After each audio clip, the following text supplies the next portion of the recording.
Hello, everyone. How are you? This is Rochelle with Corporate to Cup, and I am here to give you an update on how we are doing with our Bliss 2.0 project. This part of the update is near and dear to my heart. So I'm going to share with you about the Bliss is a Blue Zone concept. So bear with me for a moment if you're not familiar with the Blue Zone. So there's a documentary on Netflix that I've been low-key obsessed with. I think I've watched the documentary at least a dozen times, and every time I learn something new, so it's kind of just become like background viewing for me now because I kind of know it inside out. Anyways, the reason why I've been studying this documentary is because I'm so intrigued by their ability to research these different regions in the world that have centennials. Centennials are people who live, the majority of concentration of people who live to 100 and beyond. So there are 6 regions in the world that they've studied. Well, actually 5. So I'll share with you the background on these regions because you may not have seen the Blue Zone. If you haven't, I encourage you to watch it on Netflix. But the summary is the Blue Zones are regions in the world where people are reported to live longer than average, often reaching ages over 100 years old. These areas have been studied for their common lifestyles and environmental factors that contribute to longevity and overall well-being. The term Blue Zones was coined by Dan Buettner, who identifies 5 regions that fit the description. Okay, the 5 regions are Icaria, Greece, Okinawa, Japan, Sardinia, Italy, Nicoya Peninsula in Costa Rica, and Loma Linda in California. Go figure, California makes the list. Let's start with Icaria, Greece.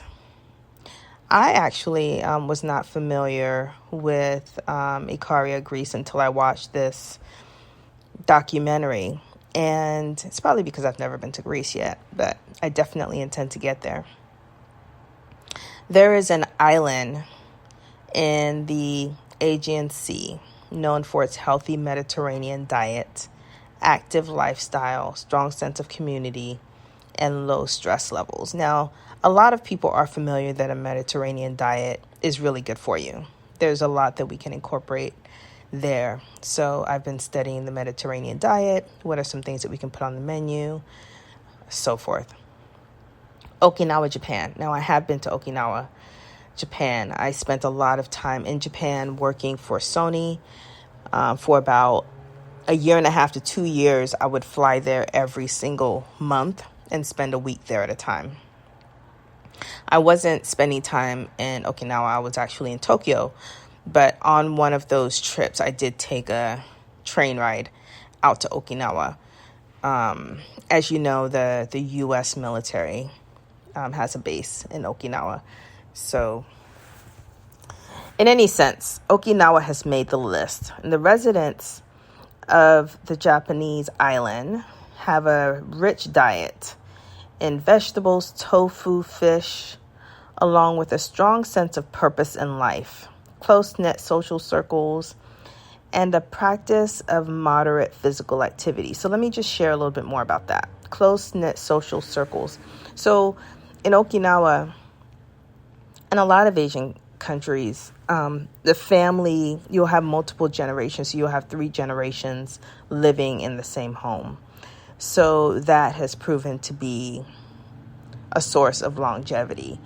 And I do believe that that is true. I do believe that it is important to take care of our elders.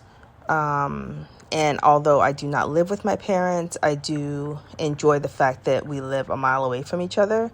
So it's not just that I'm taking care of them. They're also taking care of me, and they're taking care of Iris. So there's a lot of community within our family that happens, and I think that that keeps all of us healthy, regardless of age. So I really resonate with the Okinawa stories in that that sense of community is really important.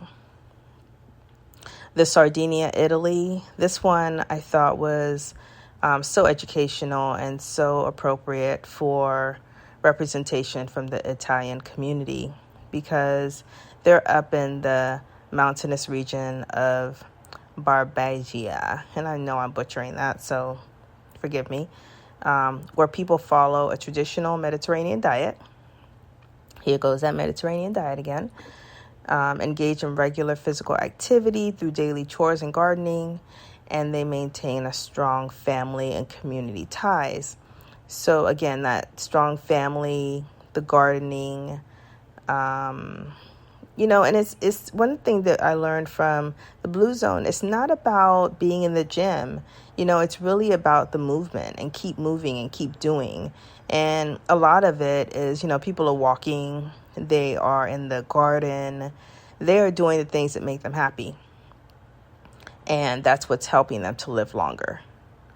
In the Nicoya Peninsula, Costa Rica, they are eating diets of beans, corn, squash, along with a strong social support network, active lifestyle, a sense of purpose among its residents. One of the countries that's not listed here on my list that should be is actually Singapore. Singapore is another region that has a high centennial population. I was really impressed with their story. They actually do an amazing job of, as a country, asking their families to live close to each other and compensating them for doing so. So let's say, I move within a mile of my parents, the government actually will pay a stipend to those families who choose to live close to each other, because they believe that, the family members will look out for each other. It's just an amazing concept. And I'm really excited to see that the government has taken so much interest in the longevity of their people. And then the last one here is Loma Linda, California. So Loma Linda, California, they're considered a blue zone due to its urban setting, but mainly because they have a huge Seventh-day Adventist community, and they have adopted a strong vegetarian diet. There's a lot of emphasis on physical activity, social ties, and their religious beliefs. Okay, so those are some of the examples of blue zones in the world. And I personally feel that Oceanside is also a blue zone. And because we are in Oceanside, we get the benefit of doing that. So there's tons of bike paths. People are always on them. There's a lot of walking that happens. People spend a lot of time at the beach. There's a lot of farming that happens here. Our proximity to our local farms is probably so much more significant than anywhere else I've lived in the world or visited in the world. And I really think we can leverage that to our benefit. And I definitely want to incorporate that as part of the Bliss experience in the backyard. As many of you know, we do already incorporate our fruits and vegetables that are grown in the yard into our drink. So for example, our guava mate, we grow the guava in the yard, we puree it, we freeze it, and we use it as part of our mocktail. Same thing with the peach Bellini. In some of our tea blends, we use the herbs, the rosemary, the sage that's grown there. Our lemons come from the yard. So we're going to go even further. We have apples that grow in the yard. We don't get enough apples on that tree, but we do use our apples in our apple brie. We are going to grow so many more vegetables and be able to leverage that into our regular menu. So I'm super excited about that. And this is something that I've always done. So it's not a new concept. It's just now we have an opportunity, being in the garden, to actually incorporate it directly into the menus, and whatever season we're in, whatever we're growing, incorporating that into the menu. Some other concepts that we are incorporating is Sunday supper. So in so many countries, families get together and have supper together. And I feel like that's something that we lose here in the U.S. We're always on the go. We're always eating out. And one of the things of owning a restaurant space is, you're always working on the weekends. So Sunday supper is one of the things that we've sacrificed. So many times I've been in the car driving home with my mom, sometimes even with Iris, and we've had the conversation of, wow, wish there was a place we could get Sunday dinner because we weren't home to cook it. So bringing Sunday dinner back into our routine is really important to us, but now we want to share it with the community.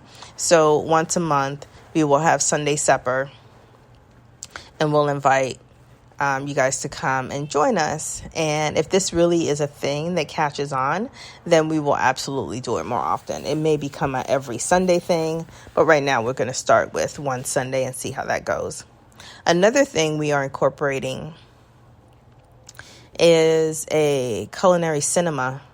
A culinary cinema is, you come and you watch a movie, and the movie has food in it, and that food is served to you as part of your experience. So that is a concept that is not new. It is something that's being done in Los Angeles and New York. We want to bring it to our community here because it just sounds like a fun thing to do. What a great way to engage in a movie and also be able to eat the food that's being served in the movie. Those sensory experiences really excite me. So that's another thing we'll do. We'll do that once a month as well.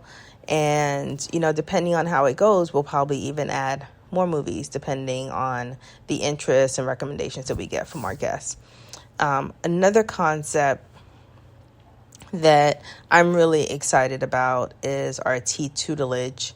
This really goes back to my love for tea and being able to spend more time talking about it and sharing the history of tea, the appropriate preparation, tasting the different kinds of teas. You'll taste 6 different kinds of teas in this session. We'll pair it with some fun bites that complement the teas that we offer.